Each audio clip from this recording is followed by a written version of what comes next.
Halo, selamat siang. Setelah kita posting kita word of affirmation di Instagram dan Facebook, ada berapa teman atau ada teman yang bertanya, "Kong, abis itu apa dang Melda? Apa DP dampak?" Kita cuma mau jawab bahwa berdasarkan kita pengalaman pribadi, pentingnya word of affirmation itu kehidupan seseorang ataupun terutama bagi anak-anak itu sangat penting. Entah itu bisa membangun atau itu bisa sangat merusak. Lack of affirmation word atau kurangnya kata-kata peneguhan juga itu sama buruknya atau dampaknya sama bisa dengan kata-kata hinaan. Jadi kita mau bilang bahwa khususnya terutama bagi yang punya orang tua yang punya anak-anak, walaupun kita belum punya anak tapi kita pernah jadi anak, kita cuma bilang bahwa kata-kata peneguhan itu membentuk citra seseorang untuk dia jadi ke depan bagaimana, atau kalau dia berupa hinaan, walaupun itu betul fakta dah, itu bisa membuat hancur itu anak kepercayaan diri, dan sayangnya itu akan terus menerus sampai ke dewasa. Kita kasih contoh dari kita pengalaman pribadi. Kita itu dari lahir sampai kita besar, sampai kita SD, kita tinggalin kita oma de opa. Bahkan kita pusa, plasenta, orang Manado bilang pusa, itu tanam oma rumah. Karena kita cucu tertua dari tapi mama anak tertua, jadi you can imagine, Moni bisa bayangkan betapa ya sangat diharapkan mungkin ya. Intinya kita opa itu sebagai informasi dulu adalah guru, kemudian jadi PNS. Dan dia seorang yang pintar. Dia bisa menguasai 3 bahasa, total 5 bahasa. Jadi dia bisa bahasa Inggris, bahasa Jepang, dan bahasa Belanda. Tambah dengan bahasa lokal, mother tongue, yaitu bahasa Sangir dan bahasa Indonesia. Jadi dia total bisa 5 bahasa. Dia sangat pintar. Dia membesarkan kita, jadi sampai umur 5 tahun dia meninggal. Sepanjang 5 tahun itu, kalau teman-teman tahu susu, kita nggak di endorse ini, kita nggak di endorse, nggak dibayar, namanya Frisian Flag. Nah, kebetulan kita besarin susu itu di televisi TVRI dulu kan cuma satu tuh televisi, namanya Televisi Republik Indonesia, rupa sekarang banyak. Jadi di TVRI dulu rupa sekarang, dulu itu ada iklan katanya sih ya, jadi yang cerita tapi mama. Di iklan itu ada iklan Frisian Flag yang jargonnya adalah seperti ini, maaf tapi suara agak miring-miring. Susu saya, susu bendera, siapa juara? Kong kata di bintang iklan anak-anak di situ jabatannya saya. Nah, kita opa ini setiap kali iklan itu muncul di televisi, kong kita ada di situ, kita kan masih kecil, masih balita toh, masih di bawah 5 tahun, karena kita opa meninggal bulan Juni, kita umur 5 tahun setengah, jadi kita besar yang beliau. Jadi setiap kali ada iklan itu lewat, susu saya, susu bendera, tapi opa itu selalu coba teriak kalau dia ada, siapa juara? Saya, kita kata tuh yang jadi lucu-lucuan, angkat-angkat saya. Dan itu jadi kalau iklan itu ada muncul sekitar 3-4 kali, kong beliau ada, karena dia dulu pegawai kantor gubernur. Kalau dia pulang dan kita ada, dia selalu bateri akan itu, dan kita bilang saya yang pintar. Entah bagaimana, lambat atau cepat, lama kelamaan itu jargon itu membentuk kita identitas. bahwa kita ini pintar, bahwa kita sanggup, kita mampu.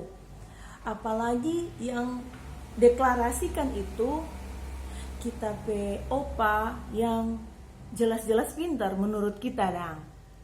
Dia mati bukan kasih tinggal budel, dia mati tinggal satu kotak kayu besar yang isinya buku dengan berbagai bahasa. Jadi intinya hobi buku. Tapi kita tidak pernah dibilang bahwa kita itu cantik. Dibandingkan dengan kita pe adik yang muka sedikit agak India begitu, dia secara fisik dianggap dia yang cantik. Jadi dia pe muka kecil, hidung lebih mancung. Jadi dia selalu beri pujian, dia yang cantik. Sedangkan yang pintar itu kita. Yang setelah dewasa kita bertumbuh menjadi anak yang confidence dengan kita pe intelektual, tapi not with my physical appearance atau features. Ditambah dengan ketika kita kecil, kalau mau dilihat tapi gigi besar-besar tuh, nah itu genetika. Sama dengan orang tidak bisa pilih orang pe mama papa siapa, Lydia Kandau ke Donald Trump ke, sudah tonso kasih di situ. Beserta juga dengan orang pe genes, orang pe genetika, orang pe gen. Ada yang rambut kribo, gigi besar, ada kulit putih, hidung mancung, hidung pesek. Ah itu namanya turunan. Kita pe om itu, salah satu om itu ada yang tukang bagara apa kita bilang gigi tamako. Jadi di saat yang bersamaan kita dibentuk, kita pe identitas sebagai anak yang pintar, tapi di satu sisi kita dicitrakan dengan anak yang jelek. Karena kita pe gigi katanya disebut gigi tamako karena saking besarnya. Dan saking besarnya, tapi om itu bilang mau gigi kedondong itu nggak perlu pakai pisau. Langsung juga kata kita gigi karena kita pakai gigi besar-besar. Dan itu lambat laun ternyata kita nanti sadar kita seumur 41 tahun itu menimbulkan luka dalam tape hati. Luka itu sehingga membentuk kita jadi anak yang minder. Ketika kita pindah tapi mama pe rumah karena SMP dekat rumah, mama dan papa pe rumah, kita pindah di dorang. Kita menjadi anak yang minderan. Kita menjadi anak waktu itu yang tidak peduli. Aduh, apa itu kan? Angin. Tidak peduli dengan penampilan. Kita menjadi anak yang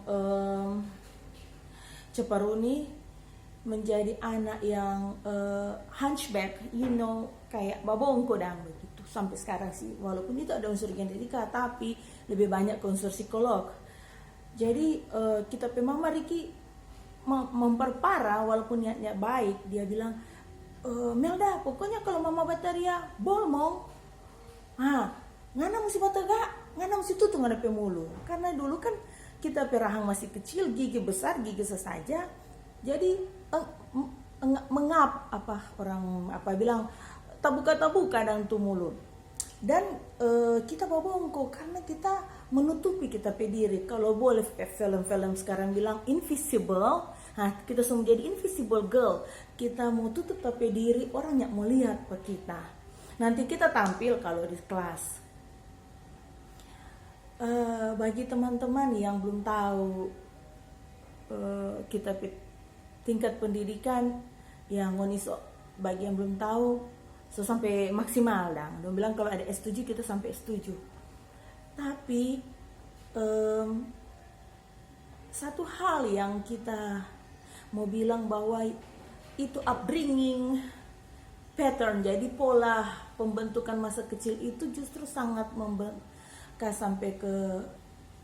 mempengaruhi sampai dewasa sampai saat ini.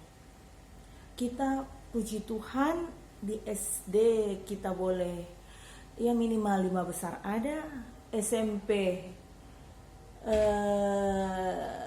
juara 1 kelas terus, dan umum mungkin 3 umum yang ada 8 kelas.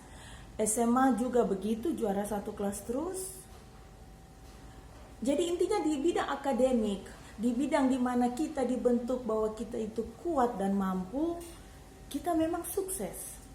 Tetapi ketika kita makin dewasa sebagai seorang perempuan, kita menghadapi tantangan bahwa kita citra diri itu buruk. Karena dari kecil, tanpa ada afirmasi, kata-kata afirmasi bahwa ngana berharga Melda, ngana juga manis, katakanlah begitu, itu tidak ada. Tapi malah dibilang gigi tamako, bobongko, hunchback. Sama dengan ada tuh dongeng-dongeng luar negeri tuh yang ada orang yang bobongko tinggal di loteng dekat jam gereja karena dia sangat minder. Kita model-model begitu. Jadi puji Tuhan, sekitar 20 tahun lalu kita kenal Tuhan dan mulai mengalami namanya pemulihan. Kita gambar diri pelang-pelang mulai berubah, mulai jadi percaya diri, bahkan akhirnya agak kebablasan karena agak dominan akhirnya karena koleriknya keluar. Tetapi itu 17 tahun ngana ada dibangun dengan pola pikir paradigma bahwa ngana hunchback. Itu sedikit banyak walaupun masih tinggal residu, masih ada sampai sekarang, dan itu significantly masih mempengaruhi kita hidup dan kita pergaulan dengan orang-orang, apalagi dengan lawan jenis. Jadi kita lebih mudah namanya insecurity, rasa tidak aman. Jadi bawaannya prasangka buruk, negative thinking, curiga. Betul enggak nih orang suka? Betul enggak nih orang suka berteman dengan kita atau suka membangun hubungan dengan kita? Sampai berapa minggu lalu kita ikuti, kebetulan di Facebook ada anak mixed race. Jadi dia campuran negro dan campuran kulit putih, jadi kulitnya jadi coklat dengan lengkap dengan curly-curlynya. Dan DP mama yang kulit putih itu, kalau lupa namanya siapa, tapi marganya Smith. Dia mama itu tiap pagi selalu membentuk, dia bilang I'm beautiful. Untuk ada ikono I'm beautiful. Stacy Smith tuh adik penama. I love my brown hair tuh. Ada lagi I love my brown hair. I love my curly hair. Tuh ada lagi I love my curly hair. I love my brown skin. I love my brown skin. Jadi tiap hari DP mama sebelum tidur atau sebelum ke sekolah, DP mama ada ikat-ikat, ada sisir-sisir tuh DP rambut yang curly itu dengan kata-kata yang sangat membangun. I'm a good daughter, I'm a good sister, I love my friends, I'm sharing my toys with my friends. Tuh ada lucu sekali, baru 5 tahun. Dan kita lihat anak itu akhirnya berkembang karena kita ikuti tuh DP Instagram, dia lihat DP progress. Anak itu menjadi anak yang penuh dengan kepercayaan diri. Anak yang penuh dengan cheerfulness, dengan semangat, dengan rasa aman dalam DP hati, bahwa dia berharga, bahwa dia cantik, bahwa dia bisa jadi orang yang diterima. Akhirnya dia bisa menerima DP diri, dia juga bisa menerima orang lain. Jadi mulai dari 2 minggu lalu kita mulai ada berpikir dan kita memutuskan untuk bikin video ini supaya kita ulang-ulang. Kalau ada teman-teman yang suka dengar atau suka ikuti, ya monggo silakan. Tapi ini sebenarnya kita recovery, kita healing treatment. Jadi kita sendiri walaupun seumur 41 kita sedang juga, orang boleh bilang life just begins at 40, right? Jadi sebenarnya Tuhan panggil pulang besok umur 70 atau lebih daripada itu minimal orang ada kemajuan, ada progres, ada niat untuk kita mau berubah, kita mau meningkatkan kita pe kualitas diri, kita pe gambar diri, sehingga kita pe cara memperlakukan orang lain juga lebih tenang, lebih positif. Karena firman Tuhan bilang yang bikin haram itu orang bukan apa yang masuk, tetapi apa yang keluar. Sebagai informasi, kita pe teman-teman dekat dari SMP tahu, kita itu pribadi yang kalau bicara sampai orang kerja, teman-teman di kerja bilang kalau bicara itu dis seperti sembilu. Dan ada firman Tuhan bilang apa yang ada dalam hati itu meluap lewat mulut. Jadi kita pikir-pikir, kenapa kita berkata-kata menyakitkan, kita berkata-kata bikin sakit hati orang, kita gampang tersinggung. Kita kalau mau bicara itu, kalau orang yang nak menangis belum selesai, atau makin ganu orang makin bagus lah, makin rasa puas kita, padahal itu sebenarnya agak gangguan jiwa sih kalau menurut kita dah. Jadi kita bilang Tuhan, kita mau tapi hati dipulihkan, kita pegang gambar diri itu Tuhan Yesus pulihkan, karena kita mau sama dengan kita dengar khotbah itu pendeta Stephen Furtick bilang, ketika Tuhan menyembuhkan perempuan yang pendarahan 12 tahun, dia babale, dia bukannya enggak tahu siapa yang pegang DP jubah sehingga perempuan itu sembuh, tetapi dia babale kedua, dia cuma mau bilang kita supulihkan dengan harga diri.